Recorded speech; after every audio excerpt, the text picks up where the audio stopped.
નમસ્કાર મિત્રો, વિડીયોમાં તમારું સ્વાગત છે। જી હા મિત્રો, અત્યારે હાલ મોટા અને મહત્વના સમાચાર સામે આવી રહ્યા છે। તો મિત્રો, સમાચારમાં વાત કરીએ તો રાજસ્થાનના ફલોદી જિલ્લાના મટોડા પોલીસ સ્ટેશન વિસ્તારમાં આવેલા ભારતમાલા એક્સપ્રેસ વે પર એક રવિવારે મોડી સાંજે એક દુઃખદ માર્ગ અકસ્માત થયો હતો। જોધપુરના સુરસાગરના રહેવાસી 18 લોકો બિકાનેરના કોલાયત મંદિરના દર્શન કરીને ટેમ્પો ટ્રાવેલમાં પાછા ફરી રહ્યા હતા।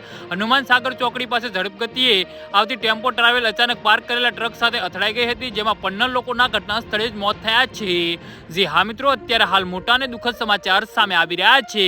ફરીદીના પોલીસ અધ્યક્ષ કુંદન કંવરિયાએ મૃત્યુની પુષ્ટિ કરી છે। તેમણે કહ્યું કે અકસ્માતમાં 15 લોકોના ઘટના સ્થળે જ મોત થયા છે। 3 ઘાયલોને તાત્કાલિક એસોસિએશન હોસ્પિટલમાં લઈ જવામાં આવ્યા છે, જ્યાં તેમને ગ્રીન કોરિડોર દ્વારા જોધપુર રેફર કરવામાં આવ્યા છે। ફલોદીના ડીએસપી અચલસિંહ દેવડાએ જણાવ્યું હતું કે ટક્કર એટલી ગંભીર હતી કે ટેમ્પો ટ્રાવેલ સંપૂર્ણ તૂટી ગયો હતો।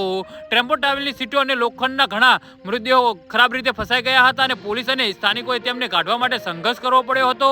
ફલદી પોલીસ સ્ટેશનના અધિકારી અમન રામે જણાવ્યું હતું કે તમામ મૃતક અને ઘાયલો જોધપુરના સુરસાગરના વિસ્તારના રહેવાસી હતા। તેઓ કોલાયતની મુલાકાત લઈ તેમના પરિવાર સાથે પરત ફરી રહ્યા હતા। પોલીસ, એસડીઆરએફ અને રાહત ટીમો ઘટના સ્થળે બચાવ કામગીરીમાં હાથ ધરી હતી।